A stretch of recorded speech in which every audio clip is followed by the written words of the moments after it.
मी सारिका. S9च्या बातमीपत्रात आपलं स्वागत. एक नजर आजच्या ठळक घडामोडींवर. मांडूप जंगल मंगल रोडवर जनरल स्टोअर्समध्ये अज्ञात इसमांनी केली चोरी. मुलुंड स्मशानभूमीमध्ये फलक रंगवण्यावरून रंगलाय 2 गटांमध्ये वाद. तर ज्ञानसाधना महाविद्यालयात व्याख्यानमालेचा शुभारंभ साहित्यिक विश्वास पाटलांच्या मार्गदर्शनाने. गुरुवर्य स.वी. कुलकर्णी गौरव व्याख्यानमालेअंतर्गत सरलाताई चिटणीस आदर्श शिक्षक पुरस्कार वितरित करीत साहित्यिक विश्वास पाटलांनी केले मार्गदर्शन. ज्ञानसाधना महाविद्यालयामध्ये राष्ट्रीय सेवा योजनेअंतर्गत गुरुवर्य स.वी. कुलकर्णी व्याख्यानमालेचे आयोजन केले आहे. या व्याख्यानमालेचे पहिले पुष्प गुंफण्यास साहित्यिक विश्वास कुलकर्णी यांची प्रमुख उपस्थिती लाभली. यावेळी अध्यक्ष सतीश प्रधान, प्राचार्य अशोक शिंदे इत्यादी मान्यवर मंचावर उपस्थित होते. उपस्थित मान्यवरांच्या हस्ते सरलाताई चिटणीस आदर्श शिक्षक पुरस्कार वितरित करण्यात आला. वैचारिक व सामाजिक प्रबोधन हा मूळ उद्देश या व्याख्यानमालेचा आहे. तर ज्येष्ठ साहित्यिक विश्वास कुलकर्णी यांनी मी आणि माझे साहित्य या विषयावर आधारित असे मार्गदर्शन उपस्थित श्रोत्यांना केले. मराठी म्हणजे केवळ लुटारू दरोडेखोर आहेत असा अपप्रचार आहे. तर इतिहास घडविण्याकरता पूर्वजांना खूप जगडावे लागले. तर निव्वळ केवळ अभ्यास करून चालत नाही, तो मुरवणे, वळवणे व मांडणे हे देखील तितकेच महत्त्वाचे असते असे त्यांनी युवकांना सांगितले. लेखकांचे लेखन हे सदैव वाचकांना जागृत करणारे व प्रेरणादायी असावे असे पाटील यांनी व्याख्यानमालेअंतर्गत म्हटले. तर श्रोत्यांनी मोठ्या संख्येने उपस्थित राहून या व्याख्यानमालेचा लाभ घेतला. मला असं वाटतं की जर आमच्या बापजाद्यांनी पराक्रम केला असेल तर त्याचा अभिमान आम्हाला का वाटू नये. महाराष्ट्रामध्ये 32 राज्य, भारतामध्ये 32-34 राज्य आहेत आणि निर्माण होत आहेत. प्रत्येक राज्यामध्ये शिवाजी जन्माला आलाय का? प्रत्येक राज्यामध्ये सावरकर जन्माला आलेत का? प्रत्येक राज्यात संभाजी जन्माला आलाय का? प्रत्येक राज्यात तुकाराम, रामदास, नामदेवांसारखे श्रेष्ठ संत जन्माला आलेत का? नाही.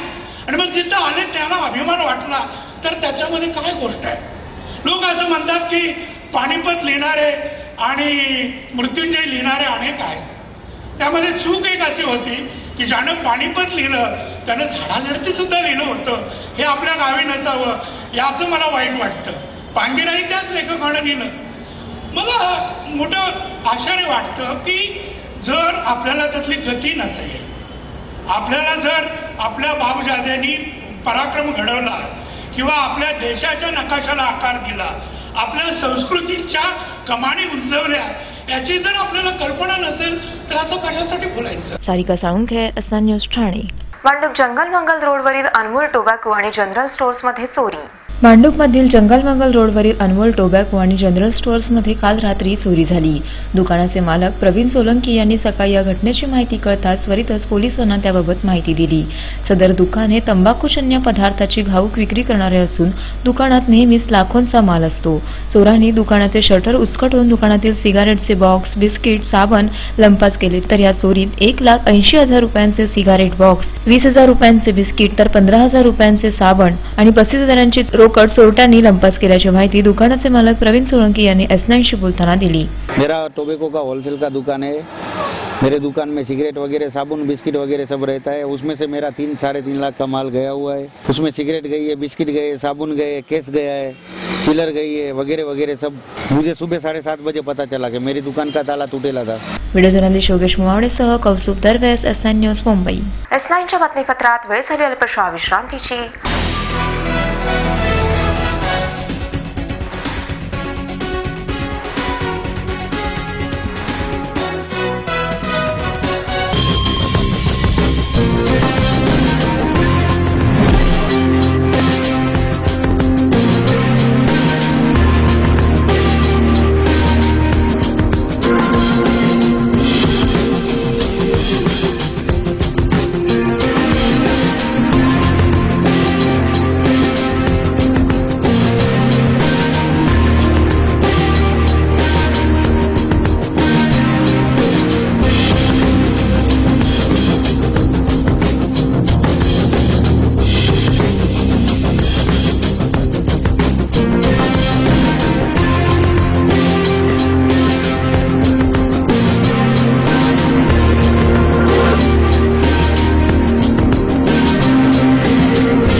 महानगरपालिका हद्दीत घर घेताय का?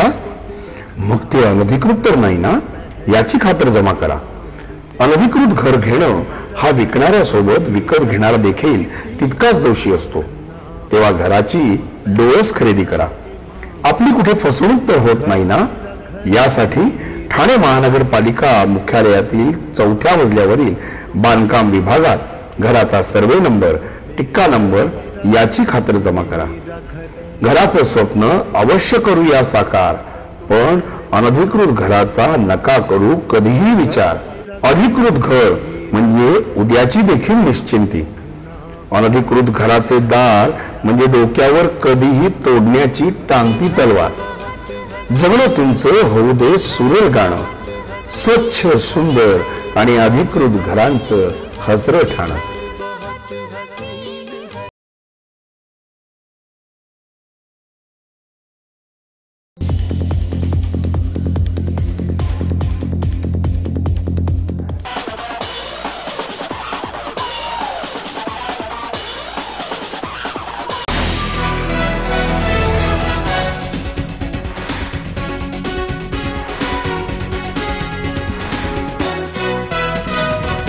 S9च्या बातमीपत्रात आपलं स्वागत.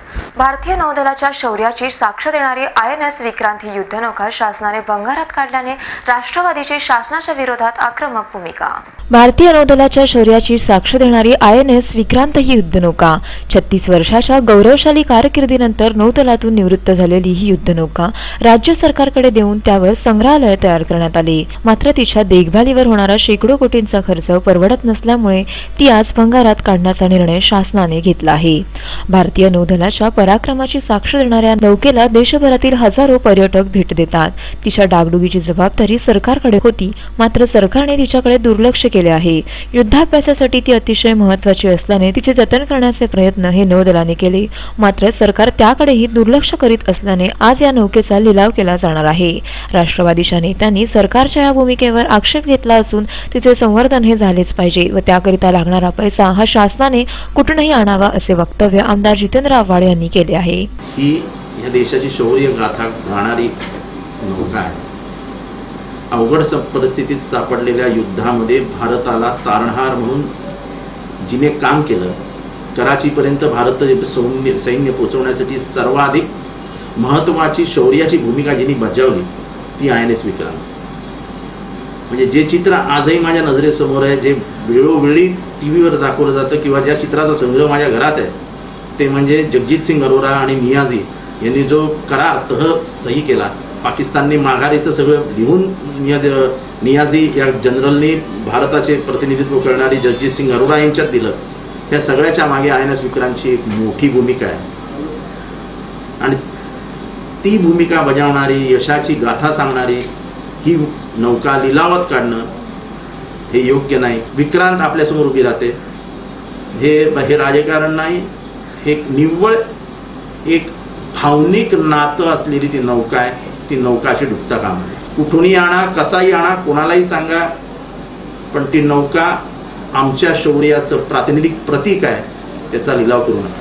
व्हिडिओ जर्नलिस्ट चेतन सावंतसह सारिका साळुंखे, S9 न्यूज ठाणे. सिद्धांत प्रतिष्ठानच्या वतीने निराधार ज्येष्ठ नागरिकांसाठी विनामूल्य जीवनशिधा योजनेचा ठाण्यात शुभारंभ. सिद्धांत प्रतिष्ठानच्या वतीने राष्ट्रवादी काँग्रेस ठाणे शहराचे अध्यक्ष मनोज प्रधान यांच्या वाढदिवसानिमित्त ठाण्यात ज्येष्ठांकरिता निराधार योजनेचा शुभारंभ करण्यात आला. यावेळी परिसरातील निराधार अशा ज्येष्ठांचा सर्वे करून त्यांना या योजनेचा लाभ देण्यात आला. या योजनेअंतर्गत ज्येष्ठांना 5 किलो गहू, तांदूळ, साबण, तेल, डाळ यांसारख्या जीवनावश्यक वस्तू देण्यात आल्या. परिसरातील ज्येष्ठ नागरिकांनी या योजनेचा मोठ्या संख्येने उपस्थित राहून लाभ घेतला. अध्यक्ष मनोज प्रधान यांनी ज्येष्ठांकरता अशी योजना सरकारने जाहीर केली असून त्याचा शुभारंभ ठाण्यात करण्यात आला असल्याचे सांगितले. ठाण्यातील राष्ट्रवादी पक्ष कार्यालयात हा उपक्रम राबवण्यात आला. सिद्धांत प्रतिष्ठान नावाचं आमचं एक प्रतिष्ठान आहे. त्या प्रतिष्ठानाच्या मार्फत आजचं औचित्य साधून आजपासून आपण एक कार्यक्रम सुरू केला आहे. ज्या ज्येष्ठ नागरिकांकडे त्यांची मुलं लक्ष देत नाही किंवा ज्यांना खऱ्या अर्थाने जेवाय खायचे वांदे त्यांना आपण दर महिन्याचं रेशन आपण आपल्या बाजूने देतो. त्यात 5 किलो गहू, 5 किलो तांदूळ, डाळ, तेल, कोलगेट, साबू अशा प्रकारे दररोज लागणाऱ्या गोष्टी दर महिना आपण त्यांना देणार आहोत. तर त्याचा शुभारंभ आज आपण यात केला. आम्ही पहिल्या महिन्यात आजपासून 250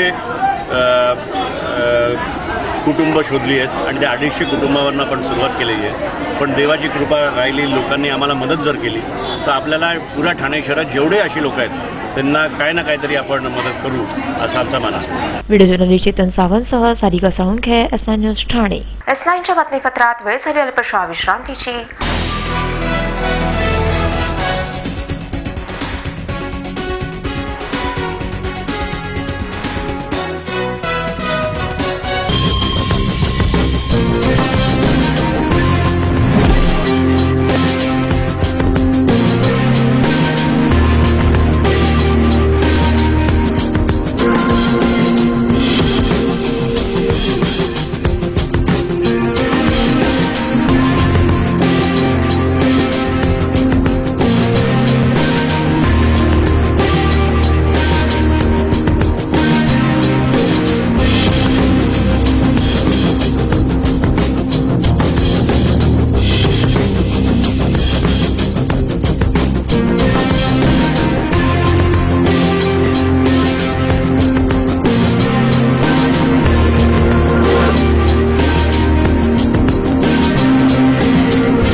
ठाणे महानगरपालिका हद्दीत घर घेताय का?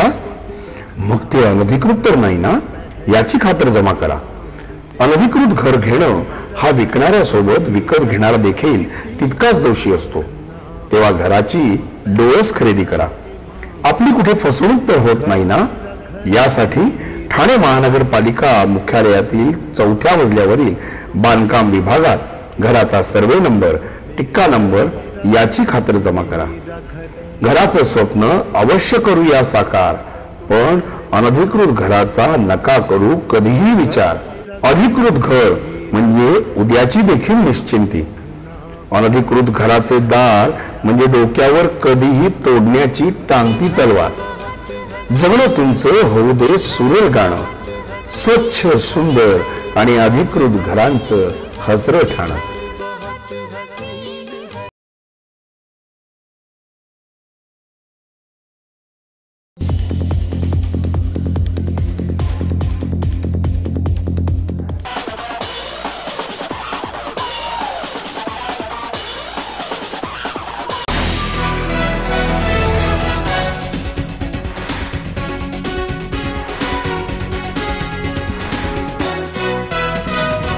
एसलाईनच्या बातमीपत्रात आपलं स्वागत.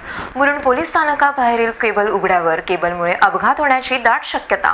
मुलुंड पोलीस स्थानकासमोरील पदपथावरून वीज वाहून नेणारी भूमिगत केबल जमिनीबाहेर आलेली आहे. उच्च विद्युतदाब वाहून नेणाऱ्या या केबलमुळे पदपथावरून चालताना नागरिकांना अडथळा होत आहे. परिसरात 3 शाळा असल्याने या रस्त्यावरून विद्यार्थ्यांची वर्दळ मोठ्या प्रमाणात असते. या पदपथावरून चालताना अनेकदा विद्यार्थी या केबलवरून घसरून पडतात. यामुळे या ठिकाणी एखादा अपघात घडण्याची शक्यता निर्माण झाली आहे. तसेच हा पदपथ वर्दळीचा असल्याने येणाऱ्या जाणाऱ्या नागरिकांना पदपथावरील अरुंद जागेतूनच वाट काढावी लागते. त्यामुळे नागरिकांची गैरसोय होत आहे. शाळेचे विद्यार्थी अनेकदा या केबलला अडखळून पडतात.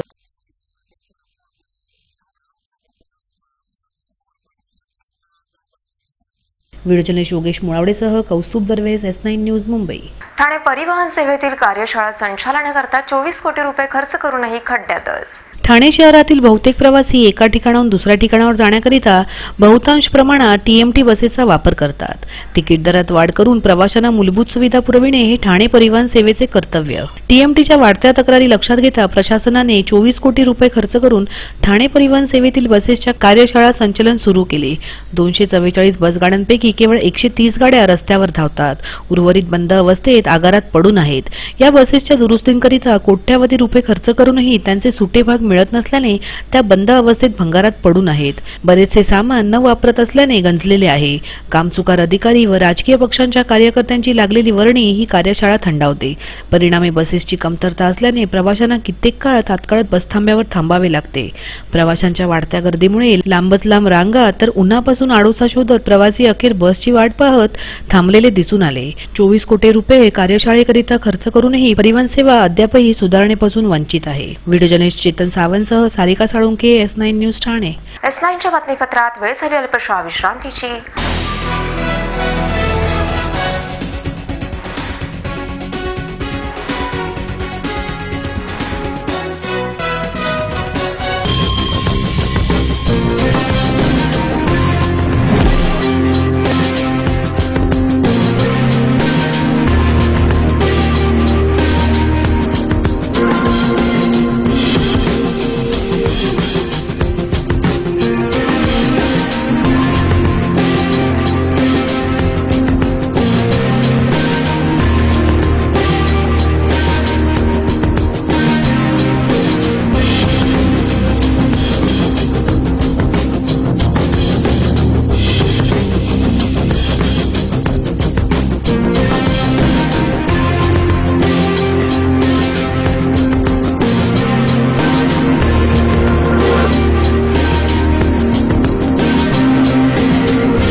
ठाणे महानगरपालिका हद्दीत घर घेताय का?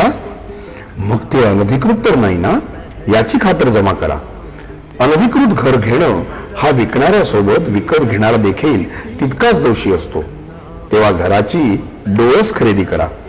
आपली कुठे फसवणूक तर होत नाही ना, यासाठी ठाणे महानगरपालिका मुख्यालयातील 4थ्या मजल्यावरील बांधकाम विभागात घराचा सर्वे नंबर, टिक्का नंबर याची खातर जमा करा. घराचं स्वप्न अवश्य करूया साकार, पण अनधिकृत घराचा नका करू कधीही विचार. अधिकृत घर म्हणजे उद्याची देखील निश्चिंती. अनधिकृत घराचे दार म्हणजे डोक्यावर कधीही तोडण्याची टांगती तलवार. जगणं तुमचं होऊ दे सुरेल गाणं, स्वच्छ सुंदर आणि अधिकृत घरांचं हसरं ठाणं.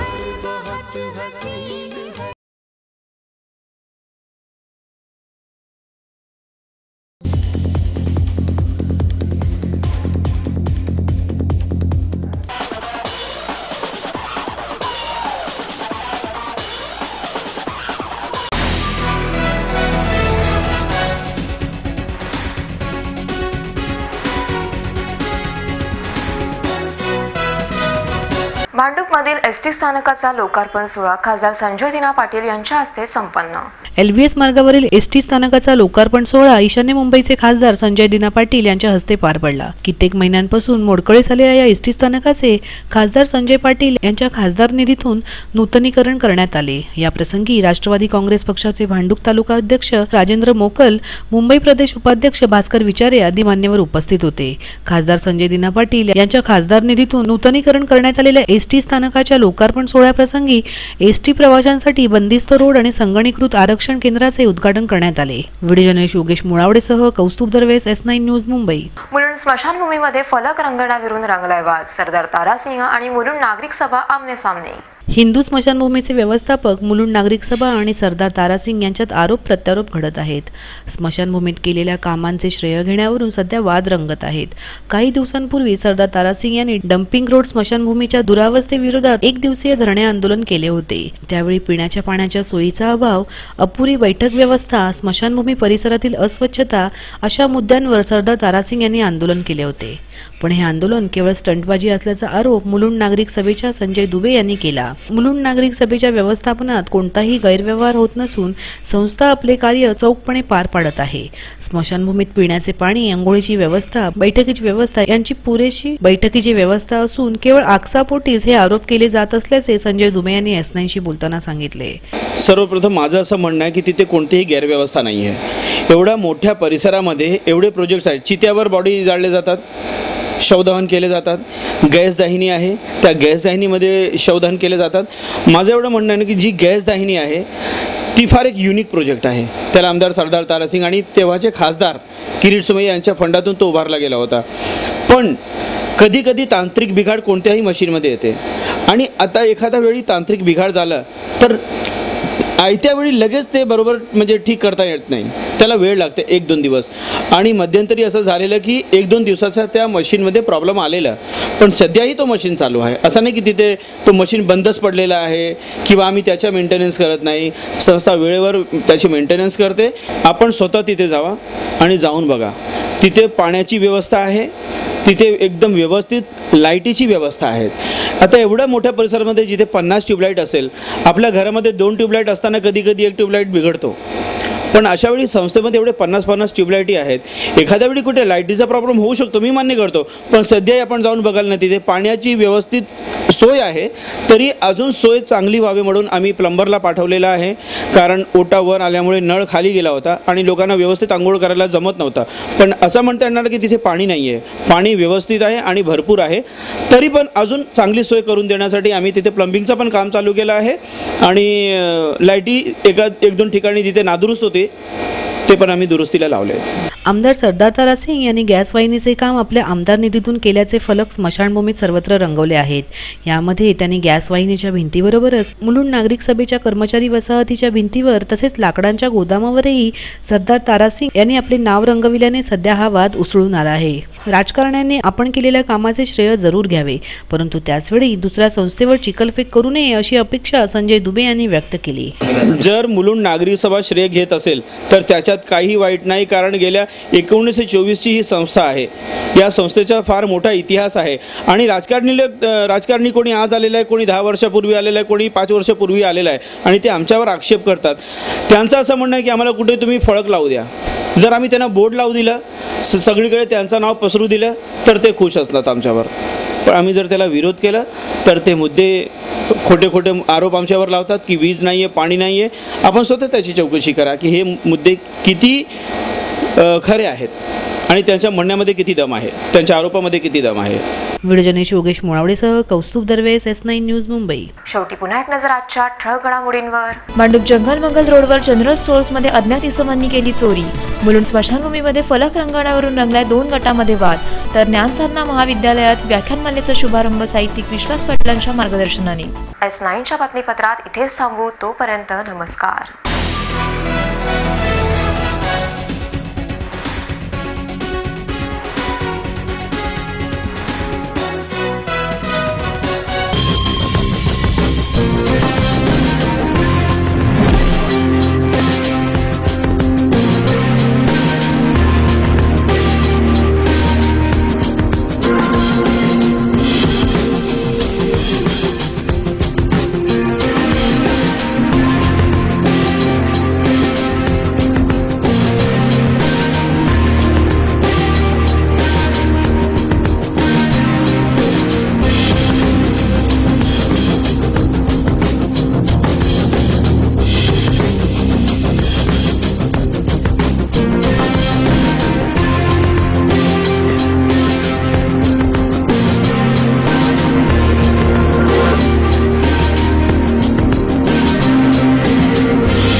ठाणे महानगरपालिका हद्दीत घर घेताय का?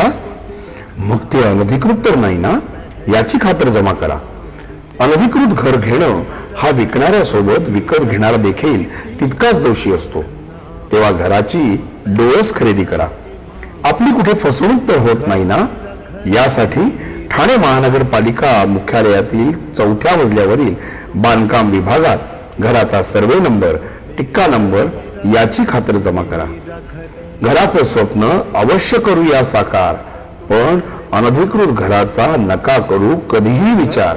अधिकृत घर म्हणजे उद्याची देखील निश्चिंती. अनधिकृत घराचे दार म्हणजे डोक्यावर कधीही तोडण्याची टांगती तलवार. जगणं तुमचं होऊ दे सुरेल गाणं, स्वच्छ सुंदर आणि अधिकृत घरांचं हजरं ठाणं.